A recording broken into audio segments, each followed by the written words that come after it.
All right, guys. So today's video, it's if you want to just skip all my conversation part, it should be about here. I'll post it up somewhere. You can just skip to that if you want to see what I'm talking about.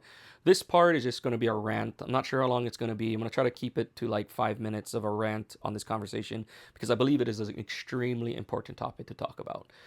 So, all that being said, if you want to skip now and move on to see exactly what I'm talking about. You probably won't get the context of the video if you do that, but if you want to bear with me and stick through it, we can. I'll tell you exactly my thought process. This video is going to be for a couple of Instagram guys who reached out.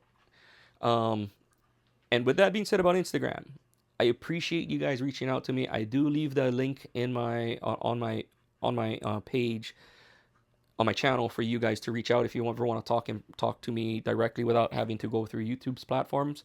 But would you all do me a favor and just comment both, you know what I mean, so I can raise my numbers in my channel. It is a small channel. I've had it for years and I really didn't take it seriously. It was just me showing off what I could do, but I would like to grow this channel to like 5,000, 10,000 viewers, something like that, if that's possible. And if you guys are willing to help me out, I mean, if you guys are willing to Instagram me, then, would you be willing to, you know, like, share, and subscribe? I don't normally ask for that, but help me grow my channel. Anyway, so all that being said, the guys from Instagram asked me to do a budget tactical gear video, like the extreme budget, the cheapest that you can get on, all right, the cheapest budget gear that you can get. And all these questions all stemmed from my previous video about, I want to say, a week ago by the time this post. The helmet, the bump helmet, the pedal bike helmet, and night vision, the cheapest, the most budget, I think I titled it the most budget helmet night vision setup. And it was like for 315 bucks total. And that's what spurred this conversation. That helmet was spurred on from the budget digital night vision bridge that I did, thermal night vision bridge. So that, people are seeming to be more responsive to budget, especially in today's economic era. Everybody wants to save money. So thinking about it, I didn't want to do a video only based off of buying cheap gear from cheap places, right? Because anybody can do that. You can go and grab a cardboard box from the back of a superstore and a roll of duct tape, and you could essentially make you a chest rig if you absolutely had to do the most dirt poor setup ever. You could do it with duct tape and cardboard boxes. I've seen it. I've seen kids show up to paintball fields and stuff when I was playing very heavily at the field. I've seen people show up with that. And a lot of times those kids are just becoming creative because, we live on an island. And a lot of times, a lot of parents don't have money for you to go out and just buy the most expensive gear or even the cheapest gear. A lot of times you have to make your own stuff. So because that exists and you can just punch in on YouTube, trust me, I did it, I found it, cheap tactical setups. There's guys going through everything from going to surplus stores to creating their own to everything else. So if you really want that information, it is out there. But there is one piece of information I found, or should I say I did not find out on YouTube, that I wanted to touch bases on, and something that I think needs to be said within the community, right? Within the tactical shooting community, the shit it's the fan community, the zombie apocalypse community, the any of those communities that people are trying to prepare themselves for what's to come, or just in general want to have equipment around to for whatever reason, right? Now, what I'm talking about is repairing your gear. Nobody talks about that. Like, I cannot find any legitimately good videos on how to patch something.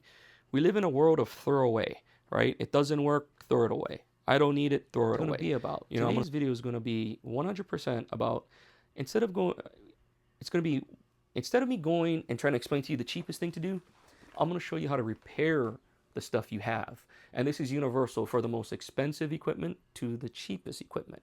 And I think this information will serve this community a lot more than anything else.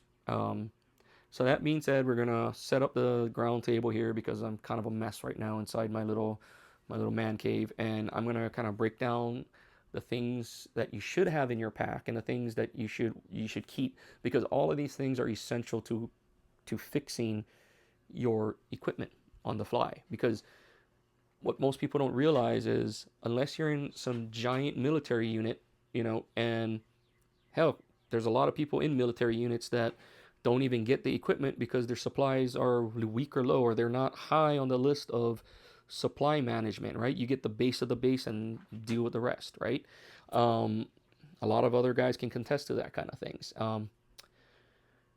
Because of that type of mentality, you know, a lot of guys get creative and fix their own things. So, all that being said, what I'm going to show you, I think, is vital, and you should check it out. Okay, so here we go. So this is everything on the table here. Everything over here is just like display stuff so I can show you about it and how to fix a couple of things. What we're really going to be focusing on is this section here, which is the tools. Because you need to have the tools and the parts in order for it to be able to repair the things that are broken, right? Again, like we said in the beginning, you can't just stop over at your local sporting goods shop and pick up a new chest rig or a new backpack or a new anything in the event of a, you know, shed is the fan situation or anything of that nature. You'll need to make the repairs on your own. So the things that you're going to need, and these things all will basically fit right in your pack, you know, especially if you know how to pack and pack light and adjust your equipment, you know, this is the stuff you're going to need. And some of these things can be double, triple, quadruple use, right? And you just have to put it in there with what you're going to use, if that makes sense, right? You will need a hammer of some sort. Now, do you need this specific hammer? No, this is a leathering hammer, but you can get any hammer. Hell, you probably find one in the field somewhere on the ground. You can easily use a nice fat rock, but you'll need something to hit some of these tools with.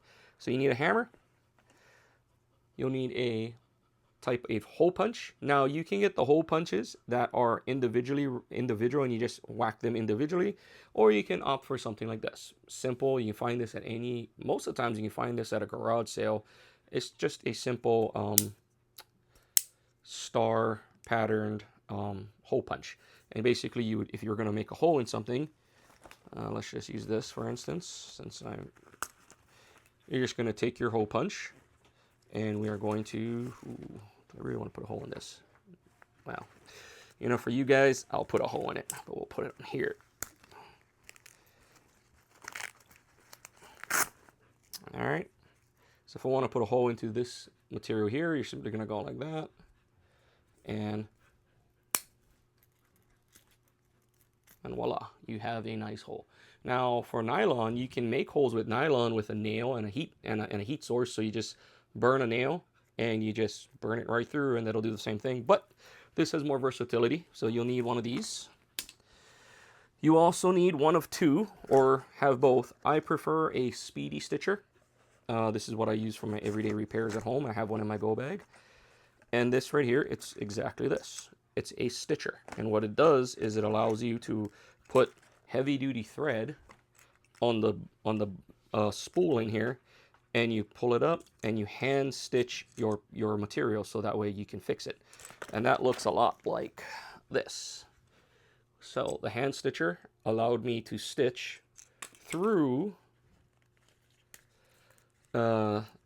basically 1, 2, 3, 4 layers of leather.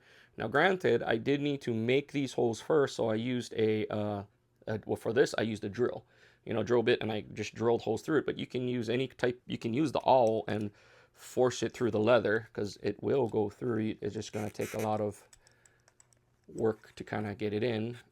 And for me, I was a little bit more precise. I just drilled it right through. But yeah, there's many ways to use this. But this allows you to stitch pretty solidly, I might add, onto anything really, whatever your ideas, whatever your brain can think of, right? Now in this kit, I do have multiple different needle sizes for different job sizes, right? And you can just get a kit like this that has 3 different sizes. And then for me, I just bought a spare. I personally like the number 4 straights because they stitch very well on lighter fabric, but they also go through heavier fabric, where these thicker ones are more designed for thicker leather pieces. So having an understanding of what you're buying, right? I do have a hand kit where I can use the hand stitchers right in this thing. There we go. We'll throw that back in here. And a extra spool of waxed polyester thread. And that's what gets wound up in this. This is my personal favorite for emergency stitching or things that I would need to be able to take with me into the field in the event that I break my equipment, right? So that's that.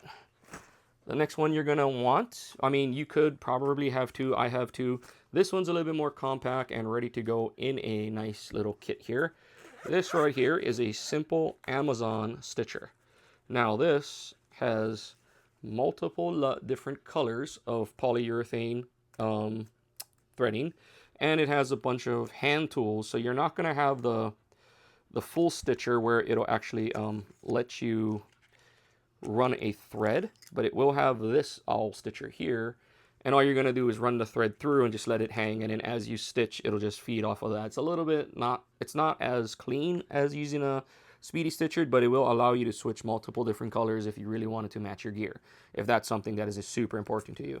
This kit also contains a bunch of needles, hand threads, hand stuff, an awl for poking through, making those nice holes that you can into the leather, the stitcher itself, and a whole bunch of other stuff. But again, this kit is a kit that will simply fit right, like even if you just got this, right?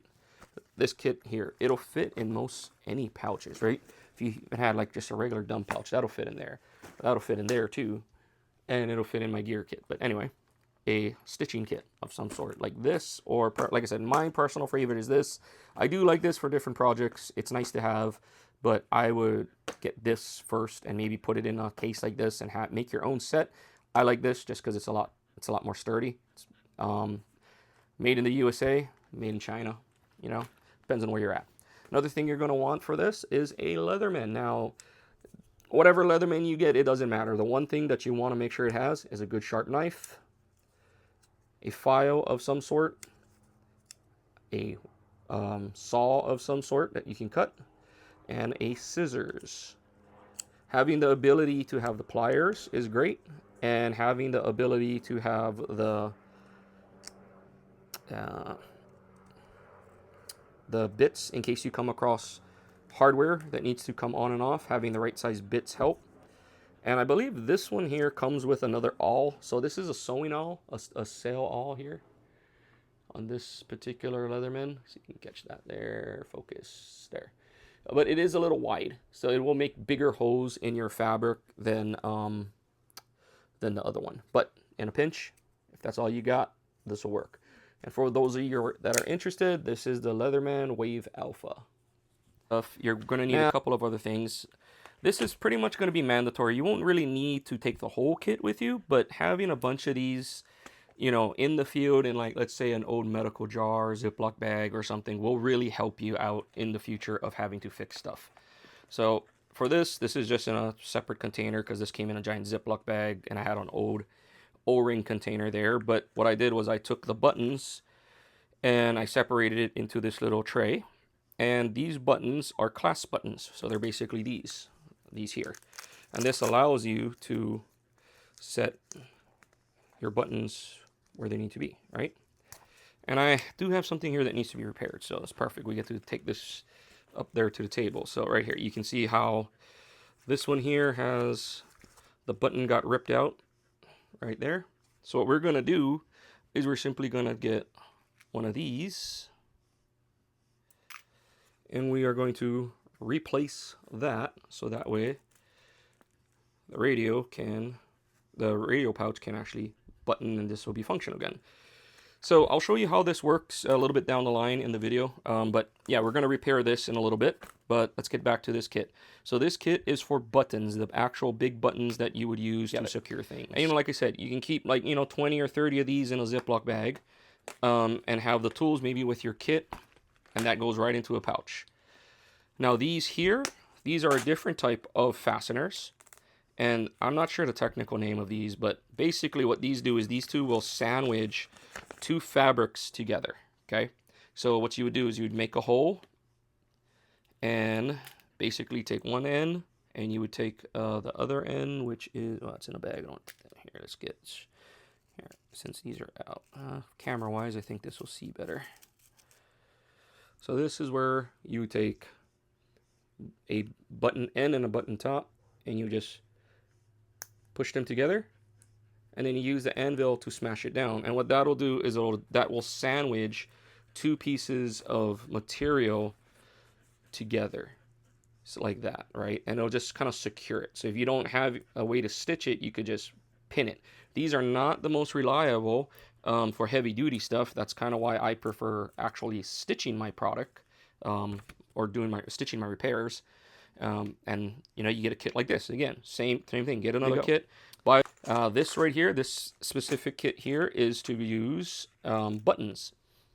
So those nice little fancy dancy buttons that you see on a lot of the jeans, where they kind of just button in, and they have that little again, let me get the one that you can see on camera. Just a simple push button, right? And it buttons together just like that. So just a basic button, and we put those together with that. Again, get a bunch of these, match what you figure you're going to need for your field work, and prepare accordingly. So you will also want to maybe have something heavy, like an anvil of some sort, something heavy that you can whack on top when you're using your hammer and your anvil to smash onto it. Because sometimes you might find yourself in a field like this, and the only thing you have is a soft bed, right? You don't have something really hard to put it down on, and you might need to put this down on a corner or something to give you something to tap on. But anyway, yeah, so let's go up to the table where I have more room to actually do this, and I'll show you how to patch this radio pouch here. Now, a couple of things with this that we're going to need to know is, first off, if we can access the bottom. We need to be able to access this portion here in order for us to get this piece in. Now, a couple of things we're going to look at is how are we going to restitch this, right? As you can see, once I take that off, it's going to not want to stitch up properly. So we are going to have to insert, we're going to have to cut a line in there to fit it in there and patch it up and then stitch it back down. So to do that, we're going to figure out where is the best way to do that. First and foremost, let's find the part we're going to need. That won't fit. Oh, these are the same size. Oh, that one fits. All right, cool. So that one fits, and we are going to do, where are you? There we go. So we need this to come in like that, and that's what's going to get smashed down back there. Okay, so we need that. We are going to need the anvil. So the anvil for this one is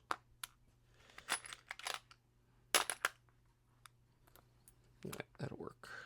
And what we're looking for is the tool that fits inside there. We're going to need, close that up. All right. So now this is where we're going to get a little surgical. And what I'm going to be looking for is, I'm going to be looking for which edge I can stitch easily. It has something there, which I guess I'm just going to have.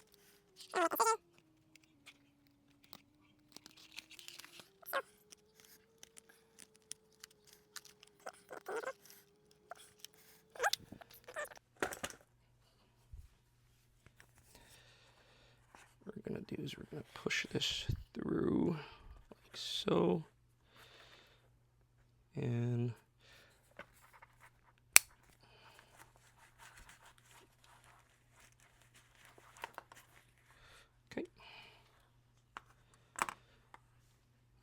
it's done, you're going to take your piece through the hole.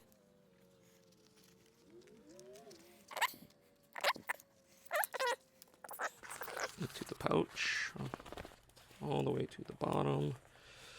Now this is in between the fabric, so I'm not all the way out on the other end. So just gotta make sure that we're centered.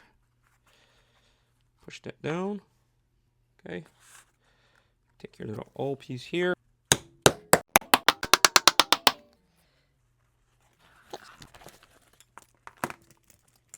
And now it should get back in action. There we go. Nice button. Solid lockup.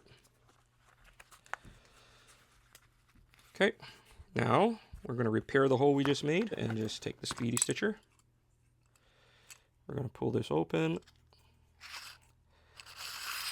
And I want double the length of my working project, right? And because we cut to about here, I'm going to start my stitch further back here, a couple stitches over to try to catch that old line. So we pull that out.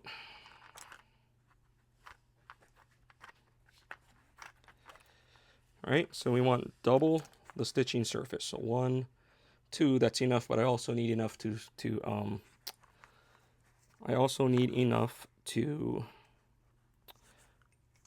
what's the word I'm looking for? To be able to hold on to. All you're gonna do is pull that out, shove that through. I mean, again, this ain't pretty. This is not, you're not winning any awards.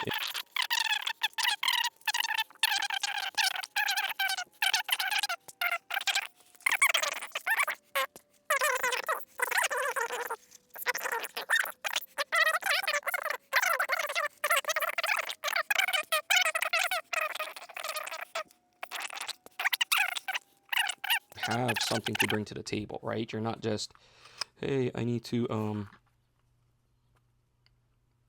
I think I'm out of thread. Well, it's good to know now.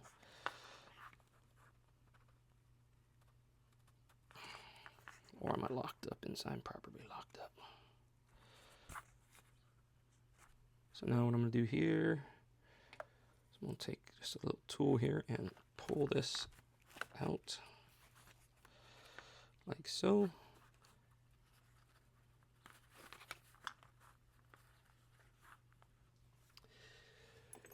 I'll just use this.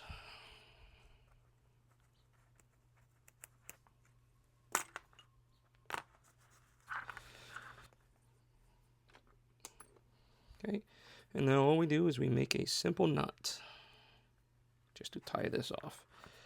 And again, this is field expedient. It'll help you get to where you're going, and you know, it'll help you be able to retain everything you have, so you're not sorry about that, had to go grab something else that I needed.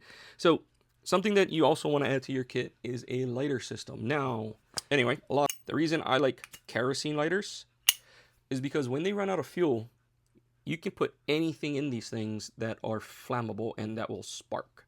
So if you come across a area where there's, you know, regular gas, sure, you can fill this up with gas. You'll have a lighter. You'll have fuel for a couple of weeks in your lighter as long as it doesn't evaporate.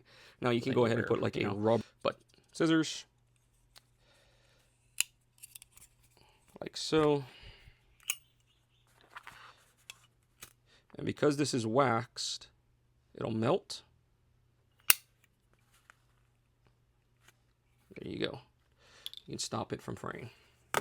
And now, what did we just do? We just repaired our radio pouch, right?